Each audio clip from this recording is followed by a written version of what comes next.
Right now on the Auto Beat, the Detroit Auto Show getting underway today, but those big vehicle reveals certainly are overshadowed this year. The attention turning to tomorrow's looming deadline for the UAW and Big Three to agree on new contracts. Yeah, negotiations started in July, and in all of that time, offers and counteroffers have been put on the table.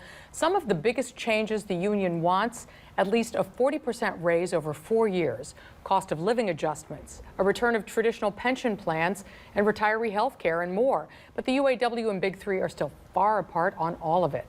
Our team staying on top of the situation as the clock ticks closer to that deadline. And 13 Action News reporters Lisa Guyton and Megan Daniels have been at the auto show all day, a show where the cars are usually the stars. And as we said, a bit of a different story this year. We begin with Lisa, who's been covering the Auto Beat for years. She's standing by live.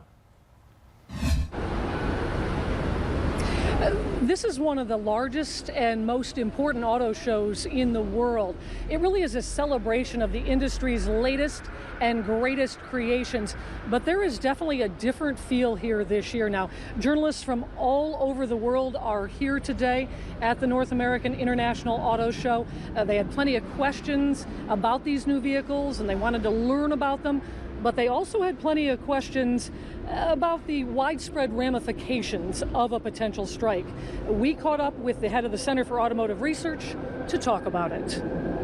Some of the larger companies are big enough that they can withstand some work stoppages and they can withstand dips in revenue, and they've got some time to recover. But a lot of the component suppliers in the supply chain are smaller companies, and they are very dependent on the revenue that comes from shipping parts to the Toledo plants and other plants as well.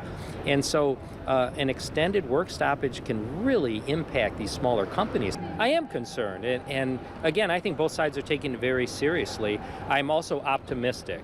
I think they can reach a conclusion. I think they can reach an agreement in the next 24 hours.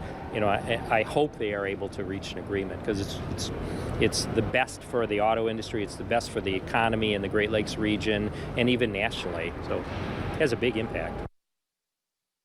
And back to those labor talks. Last auto workers' strike was in September of 2019. The target was General Motors. Some 49,000 workers at more than 50 factories and parts warehouses, including here in Northwest Ohio, took part. The 6-week walkout ended with both sides coming to terms on a 4-year contract, which made it easier for temporary workers to become full-time and included wage hikes and bonuses. It was the longest national auto strike in nearly half a century. GM said the strike cost the company nearly $3 billion.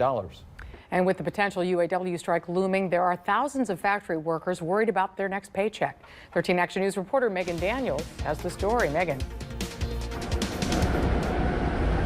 I caught up with a man who covers the auto industry, and he says everyone is following these negotiations closely, but he isn't worried quite yet. He says we see a strike of this caliber about every 4 years or so, and he doesn't feel it's something to panic about quite yet. But it is important to understand a strike is possible, and the effects of a strike can ripple throughout the entire economy. It would clearly have an immediate impact on spending. Consumers affected by the strike would stop, spending as much money on household goods, cars. Maybe they'd put off, plans to buy a new house or to move. A lot of different things can erupt in the economy. However, you got to remember that the real impact wouldn't really hit for a few weeks.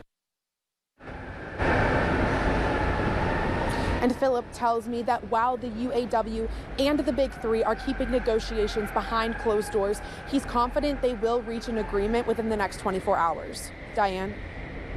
All right, Megan, thanks. And the Biden administration says the president has been very much engaged in negotiations, but isn't saying whether the president would support UAW members if they do, in fact, walk off the job. He's encouraged the parties to stay at the table and to work 24/7 to get a win-win agreement that keeps UAW workers at the heart of our auto future and ensures UAW jobs are good, middle-class jobs. Earlier this month on Labor Day, in fact, the president said he wasn't worried about a strike and didn't think one would happen. And as the situation between the UAW and the Big Three develops, you can count on 13 Action News for updates from the national to the local level, on air, online, and on the free 13 Action News app.